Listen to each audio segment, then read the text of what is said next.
Boa noite, irmãos. Se você tem a sua Bíblia, Neemias capítulo 13. Nós vamos ler até o versículo 14. Naquele dia, leu-se no livro de Moisés aos ouvidos do povo, e achou-se escrito nele que os amonitas e os moabitas não entrassem jamais na congregação de Deus, porquanto não tinha saído do encontro dos filhos de Israel com pão e água. Antes assalariaram contra eles a Balaão para amaldiçoá-los, ainda que o nosso Deus converteu a maldição em bênção. Sucedeu, pois, que, ouvindo eles esta lei, apartaram de Israel toda mistura. Ora, antes disso, Eliasibe, sacerdote, que presidia sobre a câmara da casa do nosso Deus, se tinha aparentado com Tobias, e fizera-lhe uma câmara grande, onde dantes se metiam as ofertas de manjares, o incenso, os utensílios, os dízimos do grão, do mosto, do azeite, que se ordenaram para os levitas e cantores e porteiros, como também a oferta alçada para os sacerdotes. Mas durante tudo isso, não estava eu em Jerusalém, porque no ano 32 de Artaxerxes, rei de Babilônia, vim eu ter com o rei, mas ao cabo de alguns dias, tornei a alcançar licença do rei. E vim a Jerusalém e compreendi o mal que Eliasibe fizera para beneficiar a Tobias, fazendo-lhe uma câmara nos pátios da casa de Deus, o que muito me desagradou, de sorte que lancei todos os móveis da casa de Tobias fora da câmara. E ordenando eu, purificaram as câmaras, e tornei a trazer ali os utensílios da casa de Deus, com as ofertas de manjares e o incenso. Eu também entendi que o quinhão dos levitas se lhes não dava, de maneira que os levitas e os cantores que faziam a obra tinham fugido cada um para a sua terra. Então contendi com os magistrados e disse: por que se desamparou a casa de Deus? Porém eu os ajuntei e os restaurei no seu posto. Então todo Judá trouxe os dízimos do grão, do mosto, do azeite aos celeiros, e por tesoureiros pus sobre os celeiros a Selemias, o sacerdote, a Zadok, o escrivão, a Pedaías, dentre os levitas, e com eles Anã, filho de Zacur, filho de Matanias, porque se tinham achado fiéis, e se lhes encarregou a eles a distribuição para seus irmãos. Por isto, Deus meu, lembra-te de mim, não risque as beneficências que eu fiz à casa de meu Deus e às suas guardas. Hoje o que nós vamos estudar é a fraqueza dos votos humanos. Na verdade, temos um versículo aqui, o versículo 9, quando Neemias, ele, depois de ordenar a purificação das câmaras, ele também coloca os utensílios da casa de Deus, as ofertas, né? E ele diz no versículo 11, então eu contendi com os líderes e disse, por que se desamparou a casa de Deus? Então, irmãos, nessa fraqueza dos votos, a gente vê que a casa de Deus, ela foi desamparada. Então, a gente chama assim esse estudo aqui, né, a fraqueza dos votos, mostrando nesse versículo 11 que o povo de Deus desamparou a casa do Senhor. Mas a gente vai ver como é que isso aconteceu, tá bom? Esse nosso capítulo, irmãos, nós chamamos de capítulo paradoxal, né? É uma palavra esquisita, nem eu gosto muito de usar palavras esquisitas, mas às vezes é importante que ela seja usada. O que é isso, né? Um paradoxo é uma contradição de pensamentos.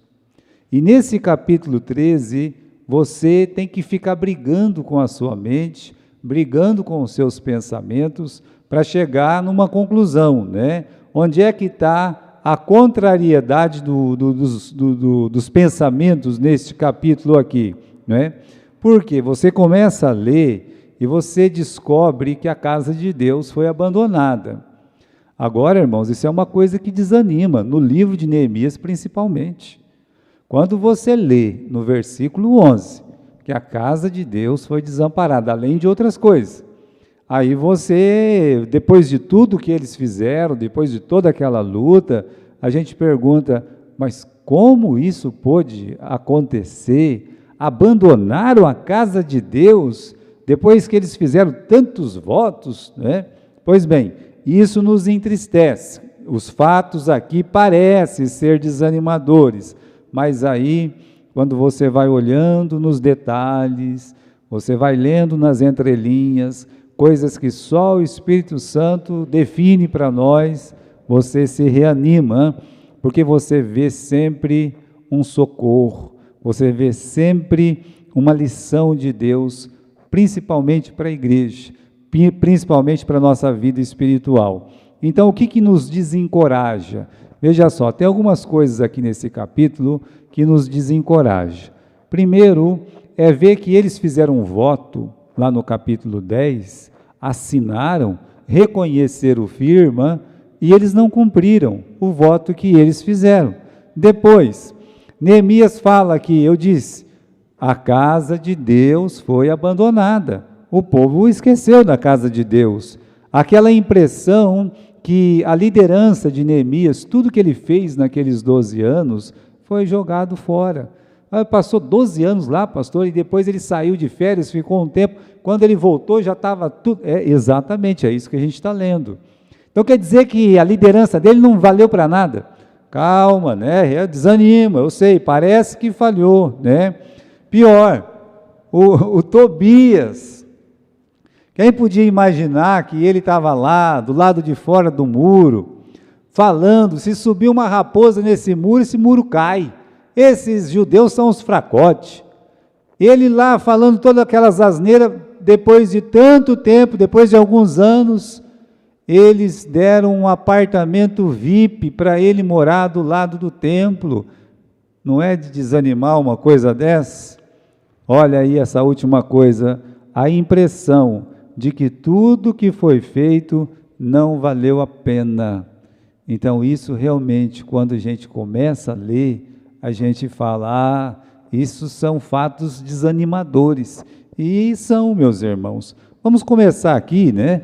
Porque no versículo 11, vamos lá de novo, vamos pegar essa frase do Neemias, porque abandonaram a casa de Deus. Ele está fazendo uma pergunta, por que vocês abandonaram a casa de Deus? Eles abandonaram a casa. Na verdade, a gente não abandona a casa de Deus sem primeiro ter abandonado os ensinos de Deus.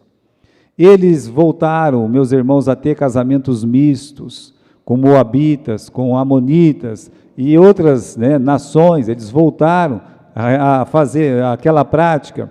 Eles deixaram de dar as ofertas, os dízimos na casa do Senhor, conforme eles tinham combinado que faria para ter o sustento na casa do Senhor. Eles abandonaram isso completamente. No dia do Senhor, eles estavam comprando, vendendo, fazendo mercado livre, coisas assim. Então, eles abandonaram a casa de Deus, mas antes, eles abandonaram a palavra de Deus. Nós não deixamos simplesmente de vir à igreja. Uma pessoa que simplesmente deixa de vir à igreja, na verdade, ele já deixou a palavra. Não, mas eu posso até ler a palavra, eu posso ter a palavra lá na minha casa, tal. Não, houve um abandono. Aquele compromisso com a palavra, ela não é só de boca para fora. O compromisso com a palavra é vida. Cristianismo é, antes de tudo, vida. e precisa ser uma vida abundante. Então, alguns ensinos básicos foram deixados. No capítulo 10, no versículo 39, volte lá comigo, né? No capítulo 10 e versículo 39.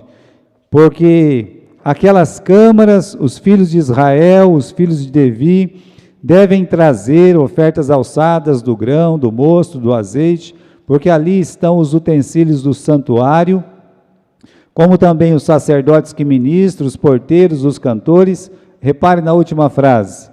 Assim, dissemos, não desampararíamos a casa do nosso Deus. Então, Deus não mandou, eu falei para vocês nesse estudo, que Deus não obrigou ninguém a colocar o nome nessa aliança.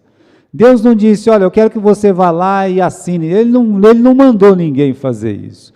Eles, de livre e espontânea vontade, foi lido a palavra de Deus, e eles entenderam que estavam em pecado, e saíram do pecado, e depois de sair do pecado se alegraram, e nesse momento de festa, de alegria, eles disseram, olha, nós vamos cumprir o que a palavra de Deus está dizendo.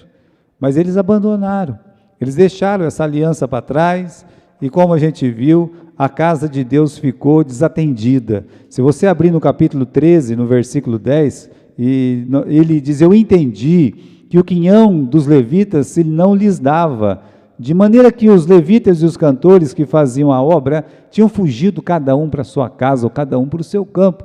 Então, irmãos, eles abandonaram a casa de Deus, porque eles abandonaram a palavra de Deus, porque eles quebraram a aliança do Senhor, porque eles não tinham realmente o desejo de servir o Senhor. É isso que aconteceu. Então, houve um abandono da casa de Deus, e quando a gente vê isso, você olhando aqui no capítulo 13, no versículo 6, ele diz assim, o Neemias, mas durante tudo isso, eu não estava em Jerusalém. Então, entre dentro da história. Quando é que eles abandonaram a casa de Deus? Quando é que eles deixaram de fazer as coisas que eles tinham dito que fariam? Quando é que eles realmente desprezaram todos os preceitos espirituais? Bem, Neemias falou aqui para nós, eu não estava em Jerusalém quando essas coisas estavam acontecendo. O que nos leva, meus irmãos, a pensar que a liderança de Neemias falhou. Depois de 12 anos governando, ele volta, como eu disse, para umas merecidas férias, e foi nesse período aí que o povo debandou. Eu não sei se ele ficou 1 ano, 2 anos, 3, não sei quanto tempo Neemias ficou lá na Pérsia, eu não sei. Agora, uma coisa eu sei, que é muito parecido com o que aconteceu com Moisés.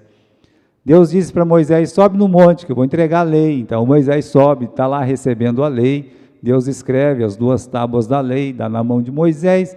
Moisés, então, ele está descendo, quando ele desce, ele vê o povo dançando, festando, adorando o bezerro. Isso em 40 dias. Em 40 dias o povo se desviou. Então, irmãos, parece que a liderança é fraca, né? Se está perto, eles obedecem, se está longe, eles não obedecem. Ou seja, quando é assim, a liderança é fraca. A gente vai logo julgando. Agora, teve falha na liderança? A gente tem que aprender. O livro de Neemias não é um livro sobre o Neemias. O livro de Neemias é um livro sobre Deus. O livro de Neemias é um livro sobre Deus que fala de restauração espiritual e restauração dos muros. Então, se é um livro de Deus, o compromisso das pessoas é com o próprio Deus. Então, o Neemias está ali para fazer o quê? Para ensinar. Agora, e se ele vai embora e ele volta depois de 4, 5 anos, está todo mundo de volta no pecado, a culpa é do Neemias? Não. Neemias levou eles a ter um compromisso com Deus. O compromisso com Deus é sempre individual, é um relacionamento pessoal. Então não é culpa do líder, cada um vai dar conta da sua vida para Deus. Ele fez a parte dele, o Esdras também fez a parte dele, com personalidades diferentes, como nós vamos ver na semana que vem. Então, irmãos, você vai vendo essas coisas acontecer, não é? O abandono da casa de Deus, uma fraqueza aí de liderança, quem sabe, né? Não acredito nisso. A pior é essa aqui, é a presença do Tobias no templo. Novamente o Tobias. Quem podia imaginar, como eu disse, que um sujeitinho como esse estaria no bem bom, lá na casa de Deus? No capítulo 13, versículo 4. Antes disso, Eliasibe, sacerdote, que presidia sobre a câmara da casa do nosso Deus, se aparentou com Tobias e fez um apartamento grande, onde dantes colocavam as ofertas de manjares, o incenso, os utensílios, o dízimo do grão, do mosto, do azeite, que se dava para os levitas e cantores e porteiros, como também a oferta alçada para os cantores. Aqui, irmãos, ele não impediu que a reconstrução dos muros fosse feita, né? Ele não conseguiu impedir a reconstrução espiritual, nada disso, mas ele é insistente. O Tobias é um homem insistente. Se ele não consegue vencer de um jeito, ele sabe mudar o projeto, ele sabe redefinir a rota e fala: olha, eu não consegui desanimar eles de construir, não consegui colocar medo neles com o exército, eu tentei entrar no meio das pessoas lá, não consegui também, não é? Então, o que eu vou fazer? Vou desistir? Lembre-se, Satanás não desiste nunca. Então, ele ficou parente. Ele pegou o filho dele, você vai casar com uma moça judia ali, parente de sacerdote. Eu mesmo, eu vou casar com a filha do sacerdote. E começou a ter esses parentescos. Ele tinha 3, 4 parentescos só com a família sacerdotal, inclusive com o líder que era esse Eliasibe. Agora, um camarada que é líder lá em Samaria ou em Amon, né? Um camarada desse aí, ele de repente, ele casa com algumas pessoas de destaque em Jerusalém, ele entra pela porta da frente, ele entra, todo mundo começa a saudar, gosta do Tobias. Olha, irmãos, ele conseguiu isso por artimanha, por politicagem, por astúcia mesmo, né? E pensa que não, ele entrou lá na área do templo, que é uma área restrita realmente para o povo de Israel. Para você ter uma ideia, isso aqui não é novo, Neemias lembra disso, no versículo 6, mas eu volto com vocês lá no capítulo 6, tá? Não é versículo 6 não, é capítulo 6, tá bom? Como é que isso aconteceu, né? A gente fica pensando, como é que ele conseguiu entrar lá? Eu disse, politicagem, mas dá uma olhada no capítulo 6 e versículo 19. Vamos começar a ler do versículo 17. Olha, os muros tinham acabado de ser reconstruídos, tá? Isso aqui nós estamos nos 53 dias, 54, né?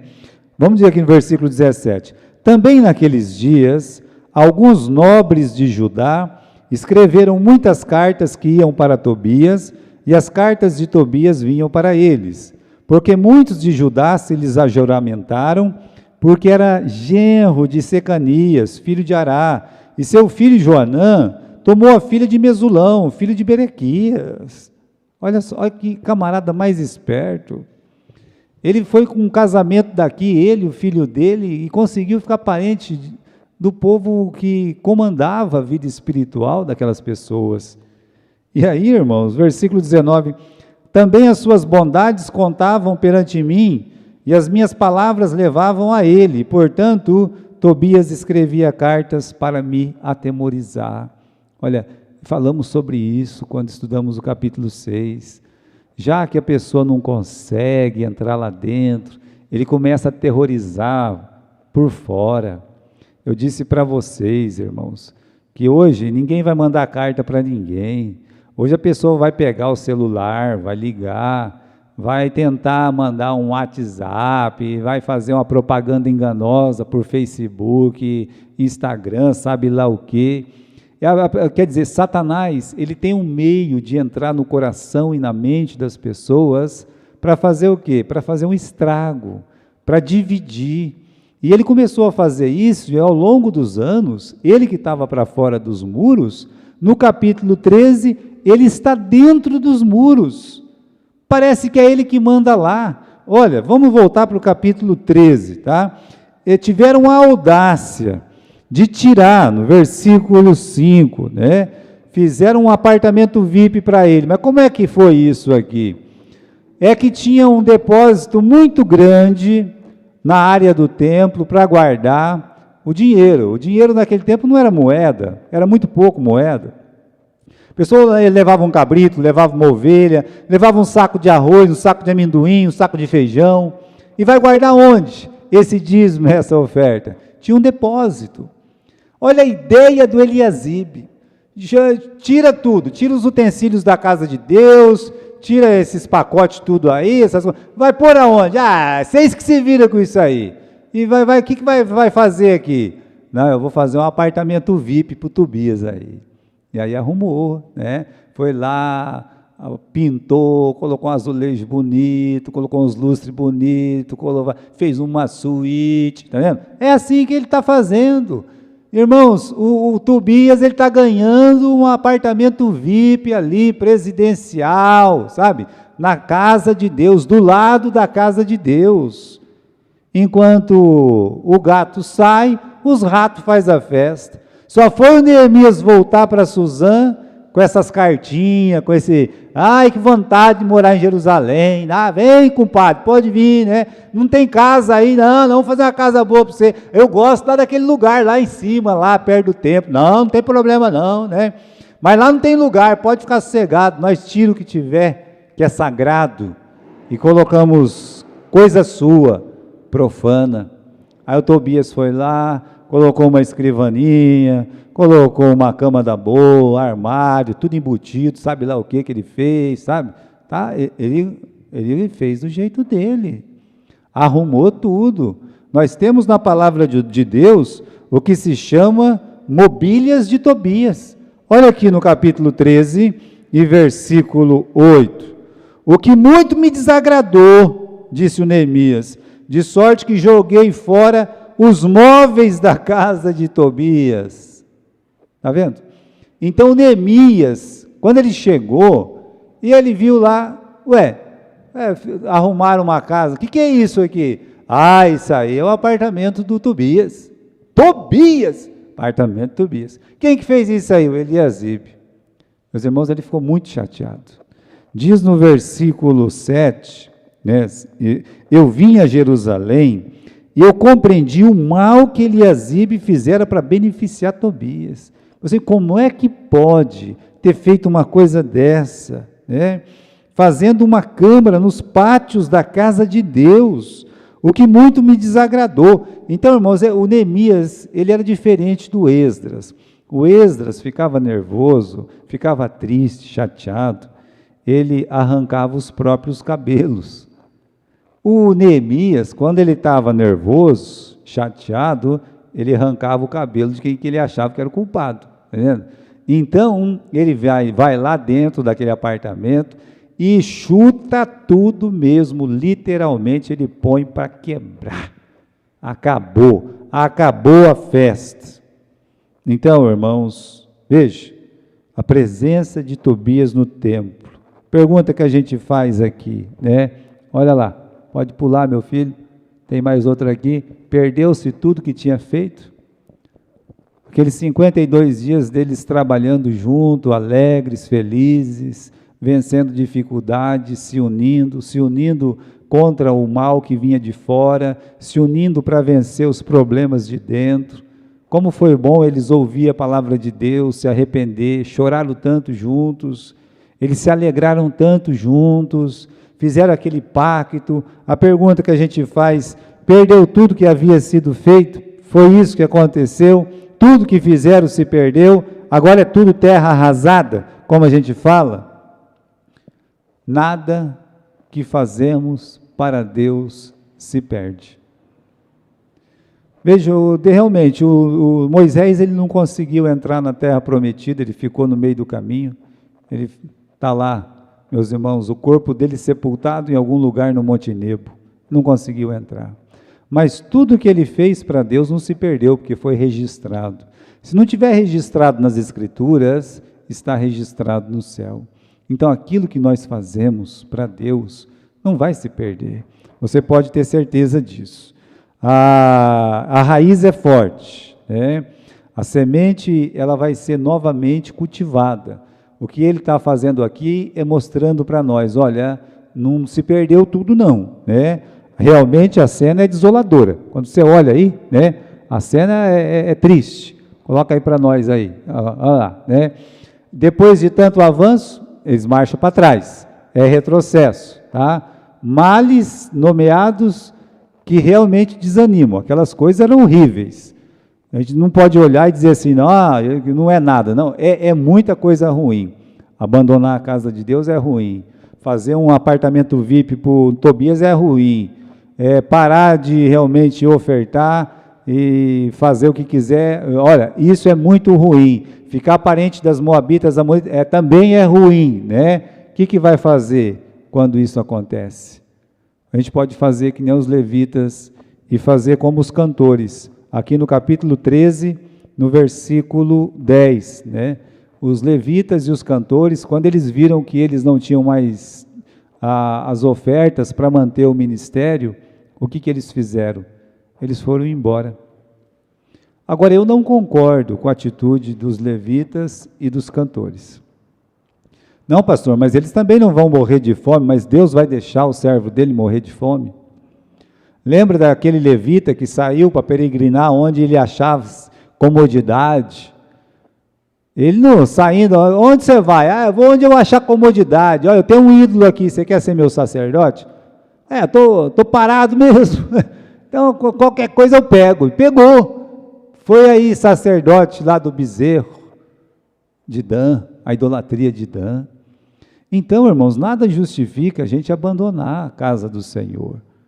É a mesma coisa um pastor, se todo mundo desistir e quiser ir embora, ele tem que ficar. Ele tem que se manter firme, ele tem que pregar a palavra de Deus.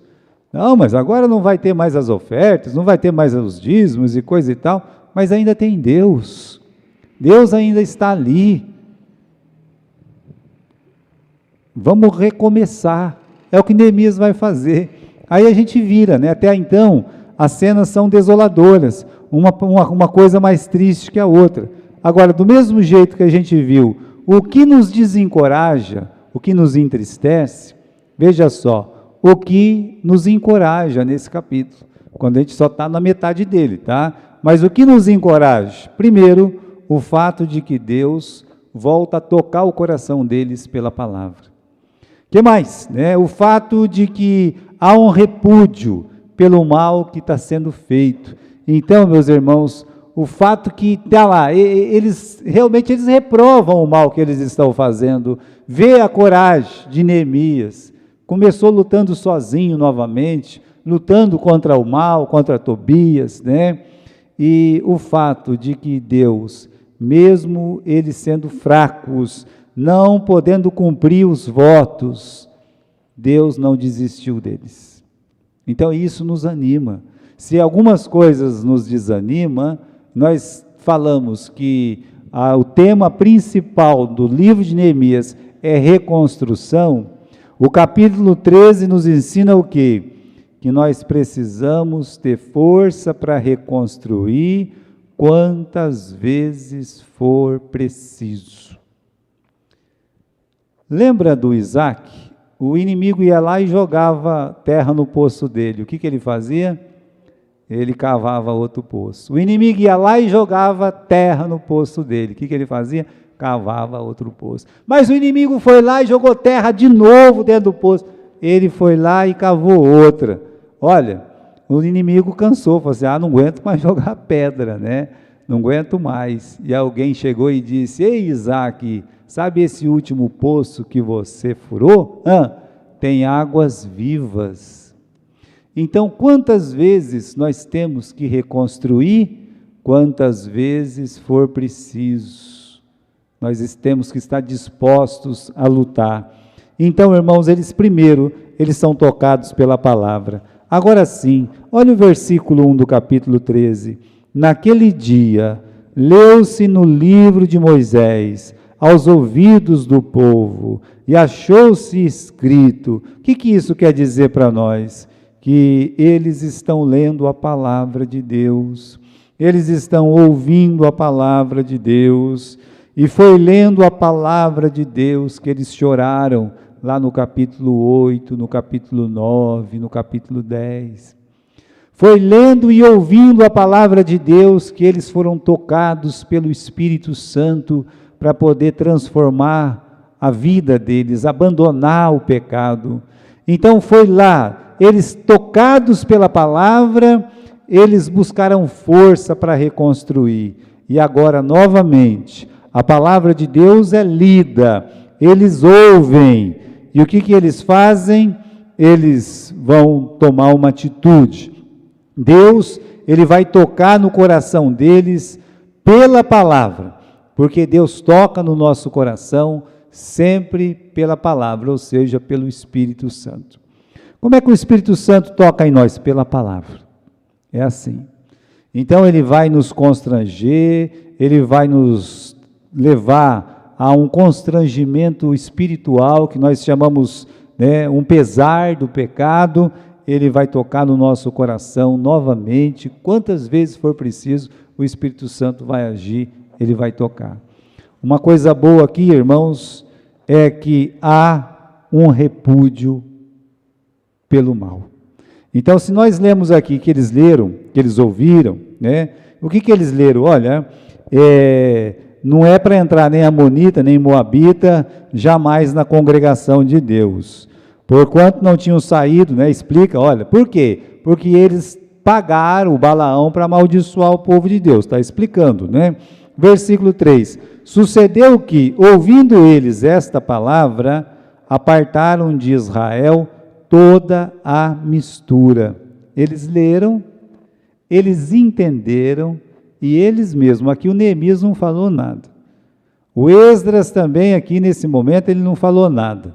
O que está acontecendo aqui é que tocados pelo Espírito Santo, tocados pela palavra, eles decidiram abandonar a mistura. Eles próprios, não dá certo. Esse negócio de misturar o povo de Deus com o povo ímpio, aquilo que é de Deus com aquilo que é do mal, não, isso não dá certo. E a Bíblia diz que eles se apartaram. Então não basta, meus irmãos, dizer que vamos fazer diferente. Nós precisamos entender o que é o mal, abandonar o mal, deixar o mal. É o que eles estão fazendo aqui no versículo 3. Então, eles foram tocados pela palavra? Foram. E depois? O que aconteceu? Eles começaram a mudar o comportamento. Mas lá no capítulo 8, 9 eles já tinham feito isso. Bom, enquanto o Espírito Santo estiver tocando no seu coração, é porque você está vivo, espiritualmente vivo. Né? Essa é que é a realidade. Essa é que é a verdade. Então, irmãos, lembre-se, se você estiver no erro, no mal, no pecado, e você não sentir nada, alguma coisa está errada. Agora, a palavra de Deus te incomodando, tocando no seu coração, você tem aquela decisão, ou eu fico no pecado, ou eu abandono o pecado. O povo de Israel, eles entenderam. Olha, não tem racismo aqui, deles não querer ficar com amonita e moabita. É que essa mistura é uma questão religiosa, é uma questão espiritual, compromete o futuro da fé, compromete o futuro espiritual do povo de Deus. Então, ou eles abandonam, ou lá na frente, o que acontece? A coisa não dá certo. Eu lembro, os irmãos, que Moabe e Amon era filho de quem? De Ló. E Ló, ele é um homem crente. Ló, ele é um homem justo. Ló, ele escutava as coisas ruins, o coração dele doía. Qual que foi o problema de Ló? Permitir que a família dele se misturasse com famílias ímpias, perdidas. Trouxe para as duas filhas, e depois ele falece, só fica as duas filhas com os netos. O quê? Aquele mau costume. Então eles não tiveram, meus irmãos, continuidade da vida espiritual. E uma coisa que pode acabar com a família, com a vida espiritual de uma família, é a mistura ruim. A mesma coisa da igreja. É melhor ter pouca gente, mas não ter mistura. Ter um monte de crença numa só igreja, bem, isso não deixa de ser uma pantomima, né? Isso é um horror. A igreja deve ter a sua doutrina, e eu acho muito legal quando uma pessoa da igreja casa com uma pessoa da mesma fé, da mesma ordem, eles pensam igual, eles vão viver igual. Agora, uma pessoa, ela pode fazer as suas escolhas, né? Fazer lá o que ele precisa ser feito, mas lembre-se de Ló. O Ló, quando ele teve os filhos dele, e já não foi de um jeito muito legal, tá?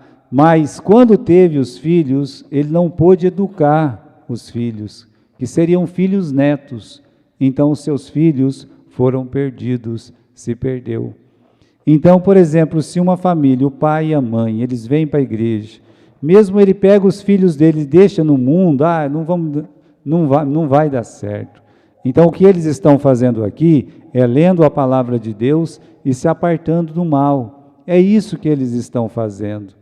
Irmãos, olha, tenham repúdio pelo mal e tenham uma coragem para lutar contra o mal. Agora, ninguém pode acusar o Neemias de medroso, como ele tinha coragem. Eu falei para vocês, né? Ele poderia ter abandonado. Ué, o sacerdote foi embora, o levita foi embora, o cantor foi embora, ele poderia chegar e falar assim, eu já fiz o que eu podia fazer para eles, vou embora também, desanimei, não aguento mais. Ô povinho rebelde, esse povo aqui de Jerusalém, quer saber? Você é copeiro lá na Pérsia mesmo, pelo menos lá é eu que tenho uma sala VIP, né? Não, eu não quero problema aqui não, né? De jeito nenhum. Ele poderia ter feito isso, mas ele não faz, né? Ele compreende, capítulo 13, versículo 7, eu compreendi o mal que Eliasibe fez para beneficiar o Tobias, então ele luta, olha, uma vez ele pegou em armas para lutar com Tobias ameaçou de levar o exército lá, ele disse, pode vir, nós estamos esperando. Ele disse, estou aqui pronto. Agora ele precisa lutar em espírito com o Tobias. É o espírito de Tobias que está enraizado lá dentro. E isso é uma coisa muito ruim, muito perigosa, muito pior que lutar contra armas. Então, irmãos, ele pega sem conversa nenhuma, como eu disse, ele no versículo 8, chuta tudo, joga tudo fora, não poupa ninguém. Ele começa a corrigir todo mundo. No versículo 11, né, que eu falei para vocês, ele vai lá, ele mete a boca em todos os magistrados, todos os líderes. Chega e fala assim, que bagunça é essa aqui? Né? Fosse hoje, ele ia chegar e falar, que palhaçada é essa aqui? O que está acontecendo aqui? Né? Vocês abandonaram a casa de Deus, vocês acham que a casa de Deus não deve ser sustentada? Então ele foi lá, chamou a atenção, e olha, voltaram a ofertar, e como ele diz no final do versículo 11, eu consegui trazer de volta os levitas e os cantores. Então ele está lutando contra, ele não poupa ninguém, não poupa pessoas, nobres, religiosos, com uma certa diferença. O povo dele, ele corrige, ele até puxa o cabelo de umas pessoas lá, tá? Mas aqueles que são do mundo de fora, ele não corrige não, ele lança fora mesmo. Sabe? O vendedor que está vindo lá de fora para fazer comércio no dia do Senhor, ele não deixava nem entrar. Essas coisas do Tobias, ele lançou tudo para fora. Talvez ele jogou para fora do muro. Vou queimar tudo essa imundícia aqui. Né? Então é um outro tratamento. Então, irmãos, essa lição, ela nos ensina a confrontar o mal. O mal, ele precisa ser confrontado. Por isso que é um paradoxo. Se a gente desanima vendo que eles não foram fiéis, nos anima ver eles lutando novamente contra o mal, quantas vezes for preciso. Agora, a palavra de Deus nos ensina a lutar contra o mal. Olha, veja, Paulo que nos ensina em Gálatas, capítulo 6, no versículo 1 e 2. Paulo fala assim, irmãos, se algum homem chegar a ser surpreendido em alguma ofensa ou pecado, depende da tradução, vós que sois espirituais, encaminhai o tal com espírito de mansidão. Ou seja, olha, se tiver algum problema, vai lá com espírito de mansidão e tenta ajudar essa pessoa. Vamos tratar. Ele continua, olhando por ti mesmo para que não sejas também tentado. Às vezes a pessoa quer ajudar alguém, e em vez de ajudar, ele cai junto, não é assim? Então ele está, olha, cuidado, para você ajudar uma pessoa, vá com espírito de mansidão, mas não se deixe influenciar pelo mal. Aí tem uma pessoa afastada da igreja, e fala, o que está acontecendo? Eu não acredito em muita coisa mais, eu estou desanimado. Vim aqui para te chamar, para ir, né? Não, tal, não sei o que e tal, né? Aí quando você pensa que não, o cara já fez a tua cabeça também. Você quer saber? Acho que nem eu vou, né? Então, é isso que ele está dizendo. Ele está dizendo, olha, vai lá, tenta ajudar, com mansidão, mas não permita ser arrastado, né? Levai as cargas uns dos outros para você cumprir a lei de Cristo. A lei de Cristo é o quê? Amar ao próximo como a você mesmo. Essa é a lei do nosso Senhor Jesus, tá? Então, irmãos, aqui, quando ele luta contra o mal, o Neemias, tem uma coisa que eu queria lembrar. Existe um Tobias maligno dentro de nós, e nós devemos sempre expulsá-lo. E o que aconteceu? O Eliasibe, ele se comprometeu com o mal, e o Tobias, ele tomou conta. Então, às vezes, na nossa vida, pode ser o quê, né?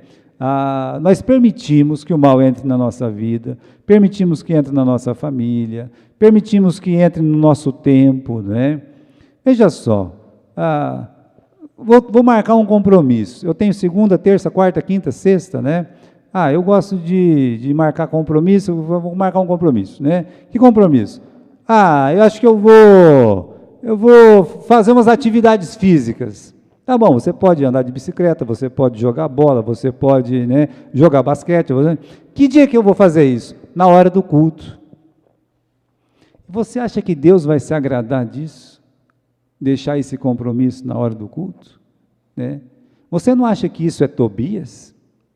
Que Tobias está tomando conta?